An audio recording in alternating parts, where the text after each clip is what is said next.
Este material fue capturado por un dron de seguridad pública en Texas, mostrando a 4 miembros del cártel fuertemente armados en la isla Frontón, cerca de la frontera entre Texas y México. Esto llevó a la división de Rangers de Texas a lanzar un ataque devastador en la zona fronteriza con el objetivo de eliminar por completo las operaciones del cártel. El único problema es que podría haber iniciado la guerra fronteriza de América. Antecedentes. El 7 de septiembre de 2023, los Rangers de Texas, bajo el Departamento de Seguridad Pública de Texas, también conocido como el DPS, lanzaron la Operación Lone Star, una incursión audaz para detener a todas las actividades ilícitas del cártel en la isla Frontón, o deberíamos de decir, la isla del cártel. Pero antes de profundizar en los detalles de esta incursión y cómo podría o no haber iniciado la guerra fronteriza de América, primero necesitamos revisar la geografía de la isla Frontón y por qué es tan importante para ambos países. Entonces, primer pregunta, ¿dónde en el mundo está la isla Frontón? En 1926, la isla Frontón se formó cuando el Río Grande cortó un nuevo camino al sur de los Estados Unidos, y aunque este nuevo camino se reconoció como parte del canal principal del Río Grande, la isla Frontón se anidó en 170 acres de tierra en ambos canales del río. Pero resulta que, en 1959, la Comisión Internacional de Límites y Aguas, IBWC, reconoció oficialmente la isla Frontón como parte del territorio de México, ya que fue cortada en su región. La sección estadounidense de esta comisión reconoció esto correctamente, y hubo paz entre ambos países, pero no por mucho tiempo. En 1976, la IBCW vino una vez más para transferir esta isla a Estados Unidos bajo los términos del Tratado de Límites de 1970, colocando a la isla bajo jurisdicción estadounidense. Como podrás estar pensando, esto abrió las puertas a múltiples problemas legales a lo largo de los años. Pero lo más importante, afectó la geopolítica de México. Y la pregunta es, ¿cómo? Una cosa que necesitas entender es que el Río Grande no solo se refiere al río del que hablamos anteriormente, sino que también se refiere a sus llanuras, colinas y trópicos al este del río Conchos y el delta del Río Grande, que está dividido entre Estados Unidos y México, desembocando en el Golfo de México. En términos económicos y culturales, esta región está más interconectada que cualquier otra parte a lo largo de la frontera de Estados Unidos y México. Y según las estadísticas de desarrollo humano de las Naciones Unidas, los estados mexicanos dentro de la cuenca del Río Grande, que son Tamaulipas, Nuevo León, Coahuila y partes de Chihuahua y Durango, tienen el más alto nivel de la vida per cápita en México. Estos estados ganaron más dinero que el resto de México combinado. Eso solo demuestra la importancia de esta región para la economía mexicana. Pero hay más que eso. La ciudad más importante en la cuenca del Río Grande es Monterrey. Esta ciudad es el tercer área metropolitana más grande de México, justo debajo de otras grandes ciudades como Guadalajara. También es el capital financiero de México, ya que tiene fuertes conexiones con los bancos estadounidenses, las industrias manufactureras y de energía, especialmente aquellas al otro lado de la frontera en Texas. Pero hablando de Texas, la fortuna y la economía de Texas ha jugado un papel particularmente significativo en el desarrollo de Monterrey. En 1936, cuando Texas ganó su independencia de México, Monterrey era una ciudad considerable pero relativamente sin importancia, una de muchas paradas en las rutas comerciales que llevaban a través de San Antonio y la sección occidental de los Estados Unidos. Sin embargo, esto cambió durante la Guerra Civil, cuando el bloqueo de la Marina de la Unión de los Puertos Confederados hizo que Texas fuera una ruta importante para las exportaciones a Europa. Como una vía fluvial internacional, la Unión no podía bloquear el tráfico por el Río Grande sin asegurarse a antagonizar la autoridad de México en ese momento. Y aunque esta misma unión era leal a las potencias que controlaban México en ese entonces, simplemente no tenían los recursos navales y el interés político para evitar que México comerciara con los confederados. Así que con el Río Grande lleno de mercancías destinadas a Europa, Monterrey se convirtió en un punto importante de intercambio, llevando al eventual desarrollo de la ciudad como el capital financiero de México. Las industrias de energía y manufactura de Monterrey crecieron junto a la de Texas durante el siglo XX. Y ningún área se ha beneficiado más del Tratado Libre de Comercio de América del Norte que esta ciudad. Como resultado, la cuenca del Río Grande es la única región geopolítica con la capacidad, riqueza e infraestructura para formar una alianza política que podría, teóricamente, alterar la estructura financiera de México. Aunque esto es extremadamente improbable que ocurra, solo queremos que entiendas lo importante que es esta región y por qué la tierra se llama Tierra de Nadie. Quiero decir, técnicamente ambos países están lucrando de la región, por lo que ninguno de los lados tendría un problema, hasta que los cárteles mexicanos aprovecharon.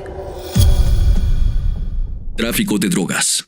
En 1983, más de 3 fugitivos escaparon de la prisión municipal de Miguel Alemán y buscaron refugio en la isla Frontón, donde lograron eludir la captura durante varios días. Cuando esto ocurrió, las autoridades mexicanas asumieron rápidamente que estos fugitivos no sobrevivirían en la isla. Un helicóptero del Departamento de Seguridad Pública de Texas también sobrevoló la isla después de la fuga de los reclusos, pero su búsqueda fue obstaculizada por el denso dosel de la jungla que ocupaba el área. Las subsiguientes búsquedas terrestres realizadas por las autoridades mexicanas se complicaron aún más debido a estos espesos bosques de bambú que emitían un olor penetrante y dificultaban la respiración. Justo cuando estaban a punto de concluir que estos fugitivos habían fallecido, recibieron la mayor sorpresa. Los 3 fugitivos habían logrado cruzar hacia los Estados Unidos. Este episodio marcó uno de los primeros registros de actividades criminales en las cercanías del Río Grande. Sin embargo, solo señaló el comienzo de lo que estaba por desarrollarse. De nuevo, siendo tierra de nadie, había 2 formas distintas en que se traficaban drogas ilícitas en esta región. Una ocurría detrás del Río Grande en México y la otra en la frontera sur de Texas. Las organizaciones de tráfico de drogas mexicanas, también conocidas como DTOs por sus siglas en inglés, contrabandeaban cantidades de múltiples kilogramos de cocaína hacia el oeste de Texas para distribuirlas a lo largo de Estados Unidos. También contrabandeaban pequeñas cantidades de heroína y metanfetamina a través de esta zona. La marihuana, metanfetamina y heroína generalmente se transportaban desde sitios de producción en México hasta almacenes y casas de seguridad en el lado mexicano de la frontera para su almacenamiento antes de ser contrabandeados a los Estados Unidos. La cocaína, que se obtiene de los cárteles colombianos en Sudamérica, también se transporta a través de México hasta estas mismas áreas de almacenamiento. Aún más interesante es el hecho de que estas organizaciones de tráfico de drogas generalmente emplean la ayuda de corredores de transporte independientes para facilitar el movimiento de estos envíos de droga, ya que los miembros de su organización necesitarían un pasaporte para moverse libremente en los Estados Unidos. Ahora, aparte de estas DTOs, hay un grupo de personas conocidas como los porteros. Su trabajo es regular el flujo de drogas desde México hacia Estados Unidos, controlando el acceso por los contrabandistas de drogas a áreas a lo largo de la frontera de Estados Unidos y México. Cobraban impuestos a los contrabandistas sobre todos los envíos ilícitos, incluyendo drogas. Estos impuestos generalmente se pagan al DTO que controla el área, y a su vez, el DTO lava los ingresos de los impuestos mediante varios métodos. Estos porteros a veces recurren a la extorsión, la intimidación y actos de violencia para cobrar impuestos a los contrabandisas. También sobornan a la policía mexicana y al personal militar corrupto para asegurar que las actividades de contrabando puedan proceder sin interrupciones. El Parque Nacional de Big Bend en Texas, que comparte una frontera de 118 millas de largo con México, es donde generalmente se reciben las drogas contrabandeadas. Es donde realmente sucede la acción. Como en otras áreas alrededor de esta frontera, la presencia limitada de la ley y el terreno accidentado hacen que este parque sea propicio a actividades de contrabando. Funcionarios del Servicio de Parques Nacionales informan que los DTOs mexicanos comúnmente transportan grandes cargamentos de drogas, principalmente marihuana, a través de este parque sin ninguna forma de ocultamiento o secreto.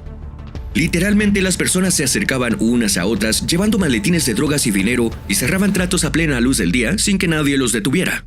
Se puso tan malo esto que en 2002 la Aduana y Protección Fronteriza de los Estados Unidos tuvo que cerrar el cruce de boquillas en el parque, poniendo abruptamente fin a la ridícula cantidad de drogas que se contrabandeaban por ahí.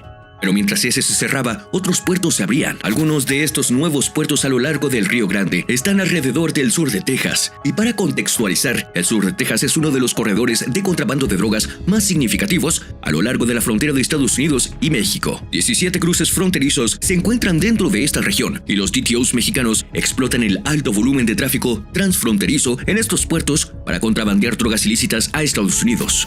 El sur de Texas también limita con el corredor de contrabando más lucrativo a lo largo de la frontera de Estados Unidos y México, la plaza de Nuevo Laredo, ubicada directamente al otro lado del Río Grande. Este puerto de entrada a los Estados Unidos es el puerto comercial más concurrido de América del Norte. Ha sido el centro de conflictos violentos entre cárteles mexicanos competidores. Según informes, los agentes de la patrulla fronteriza de Estados Unidos, asignados a los puntos de control en diferentes puertos, incautan cantidades significativas de marihuana y cocaína actualmente.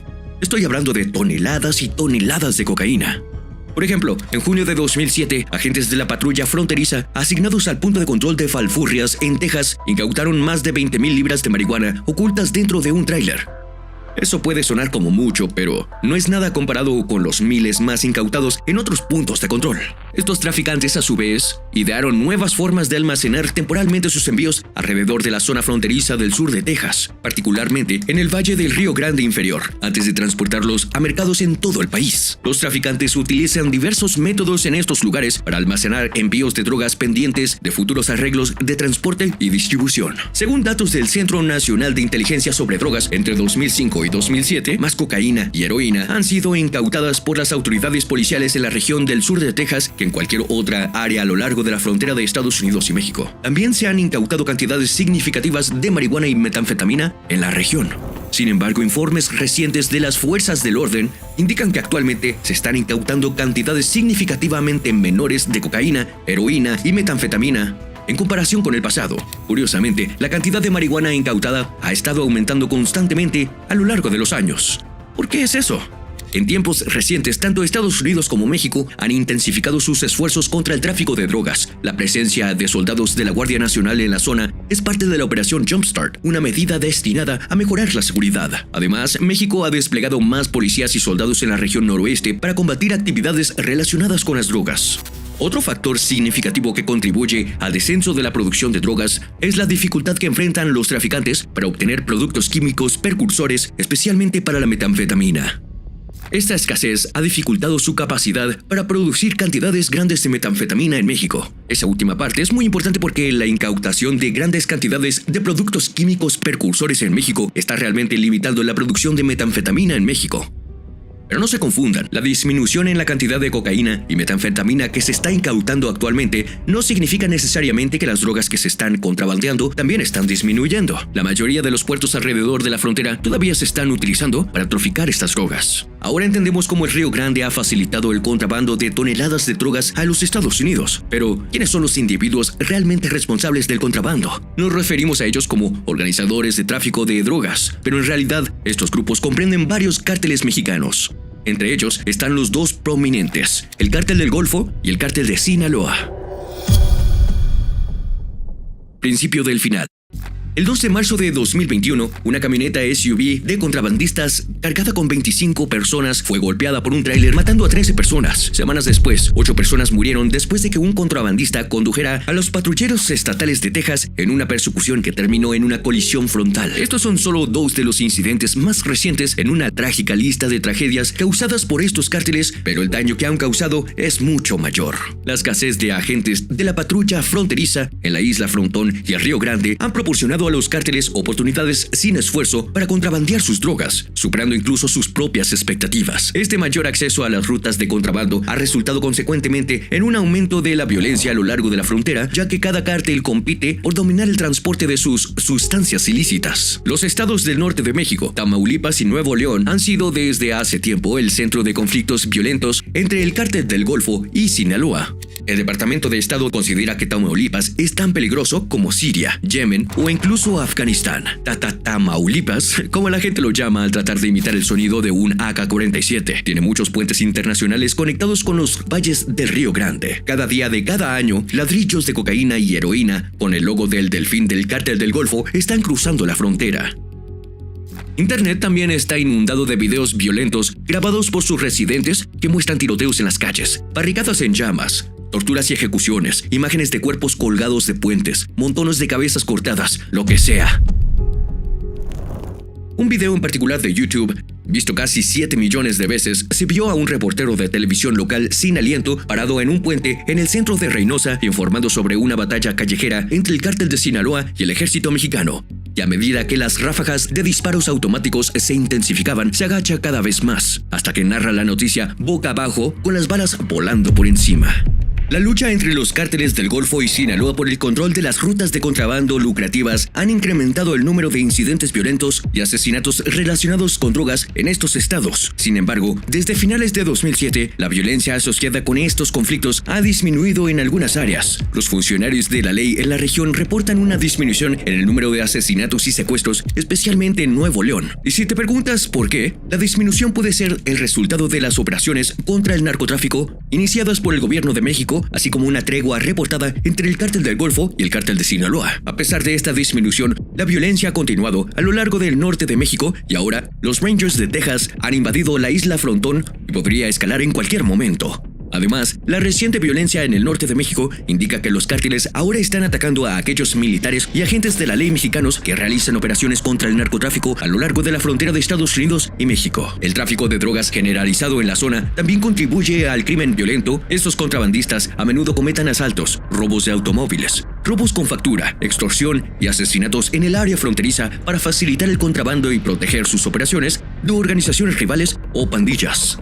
Sin embargo, el alto nivel de violencia en México no ha llevado a niveles similares de violencia en el área fronteriza del sur de Texas. Las comunidades en el sur de Texas a menudo registran tasas de criminalidad iguales o inferiores a los promedios estatales y nacionales, lo que es bastante interesante. Aunque es muy poco probable que el nivel de violencia y miedo al público generado por los cárteles en México se desarrolle en el área fronteriza del sur de Texas, el crimen relacionado con las drogas seguirá siendo una amenaza debido al papel de la región en actividades de tráfico de drogas a gran escala. Otra plaga que viene con las operaciones de estos cárteles es que facilitan encontrar drogas alrededor de la frontera. La marihuana es la droga más disponible y abusada en el área fronteriza. Sin embargo, la cocaína es la principal amenaza de abuso de drogas ilícitas, ya que los residentes locales acuden a centros de tratamiento por cocaína más que cualquier otra droga desde el 2004. El abuso de cocaína entre los adolescentes es una preocupación creciente en la zona. Una encuesta realizada en 2008 por el Departamento de Servicios de Salud del Estado de Texas reveló niveles más altos de consumo de cocaína entre los estudiantes a lo largo de la frontera en Texas que entre los estudiantes que viven en áreas no fronterizas. Esta encuesta descubrió que el 20% de los estudiantes de último año de secundaria a lo largo de la frontera informaron haber consumido cocaína anteriormente, a comparación con 11% de los estudiantes en áreas no fronterizas. Definitivamente, esto es un problema y honestamente podría seguir hablando sobre cómo el Río Grande y la isla Frontón, siendo tierra de nadie, han contribuido al crecimiento de la economía mexicana y la caída rápida pero gradual de Texas en los Estados Unidos en su conjunto. El tráfico de drogas y la inmigración ilegal, de los cuales hablaremos en breve, han sido un problema para los Estados Unidos en los últimos años. Sin embargo, fue después de algunos incidentes notables que la División de Rangers de Texas resolvió combatir la insurgencia con una operación catastrófica.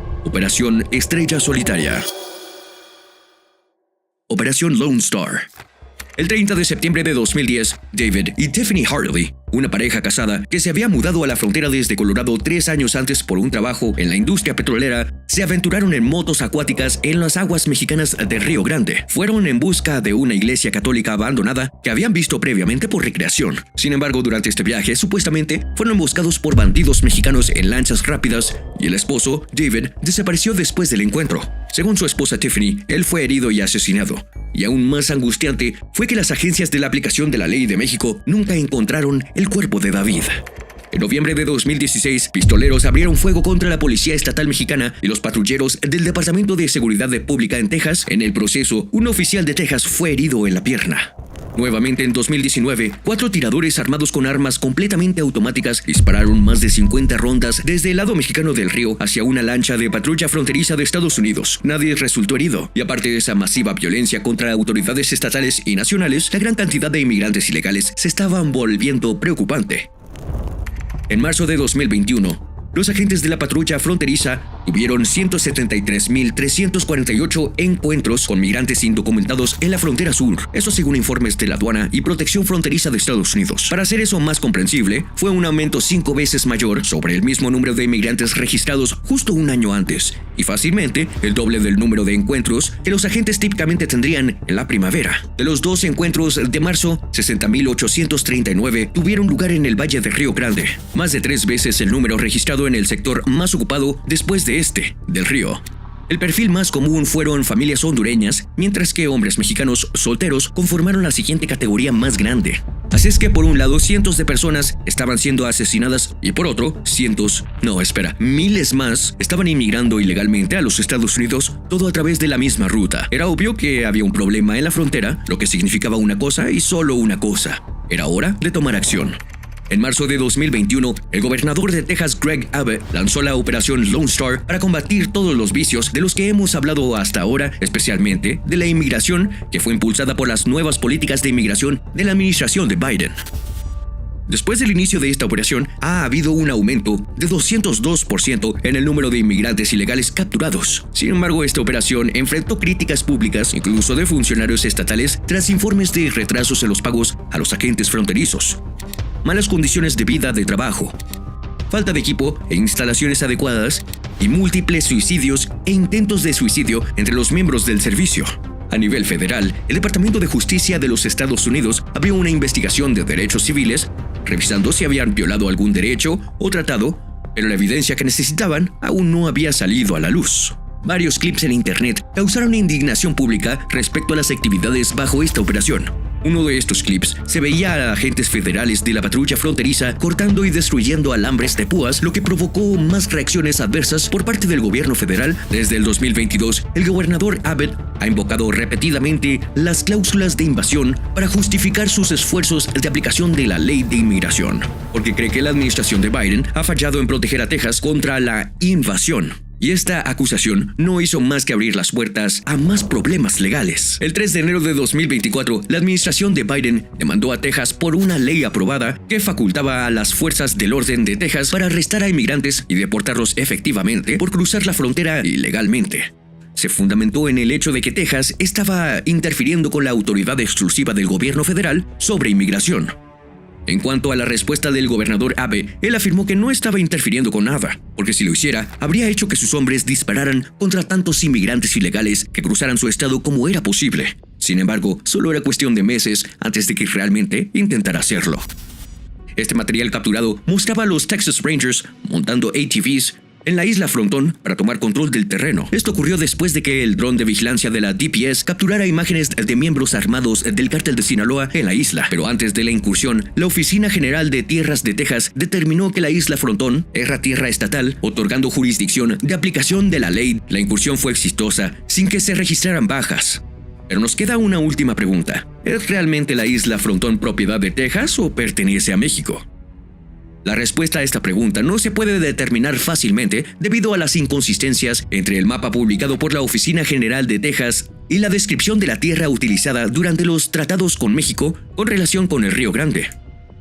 Esta es otra razón por la que la isla Frontón ha sido considerada tierra de nadie durante años. Estos Texas Rangers no solo invadieron la isla, sino que también plantaron la bandera de la estrella solitaria sobre ella, señalando la propiedad. Entonces, ahora que Texas ha reclamado la isla Frontón, ¿qué sigue? ¿Esto detiene automáticamente la inmigración ilegal al estado? ¿Frena el tráfico ilícito de drogas? ¿O inicia una guerra fronteriza entre Estados Unidos y México? Repercusiones. Desde el inicio de esta operación, se ha detenido más de 496,000 inmigrantes por estar ilegalmente en el país, mientras que aproximadamente 38,500 han sido llevados ante la justicia para enfrentar cargos criminales. Por otro lado, esta operación ha costado alrededor de $10,000 millones en gastos. Eso es mucho, especialmente cuando se considera que esta operación podría ni siquiera ser legal después de todo. Solo el gobierno federal tiene el poder de establecer las leyes de inmigración que determinan quién puede entrar a los Estados Unidos, aunque los límites de la autoridad estatal para hacer cumplir la ley federal de inmigración siguen siendo debatibles. Consultores estadounidenses y activistas de derechos humanos creen que la operación Lone Star ha violado tanto el derecho de los individuos de discriminación racial como su derecho bajo la ley estadounidense e internacional a solicitar asilo. Esta redada no parece ser la solución a la crisis fronteriza. Puede disminuir temporalmente la actividad de los cárteles alrededor de la frontera, pero no es una solución permanente. Además del contrabando terrestre, los cárteles mexicanos utilizan aviones privados para contrabandear drogas ilícitas por la zona, mientras que los más sofisticados, como el cártel de Sinaloa, hacen uso de túneles subterráneos que se extienden por millas entre México y Texas. Y aparte del tráfico de drogas, la operación Lone Star no eliminó completamente las causas fundamentales de la migración. Tampoco resolvió la tensión y el desacuerdo entre Texas y el gobierno federal sobre la seguridad fronteriza y la política de migración, ni mejoró la cooperación y comunicación entre Estados Unidos y México sobre los problemas fronterizos. Sin embargo, necesitamos dar crédito al gobierno de Texas. Esta redada fue un movimiento simbólico y táctico que necesitaba realizarse. No hubo violaciones flagrantes a las leyes federales por parte de estos Rangers de Texas. Supongo que es seguro decir que la redada en la isla del cártel fue un gran paso en la dirección correcta. Pero, ¿a qué costo?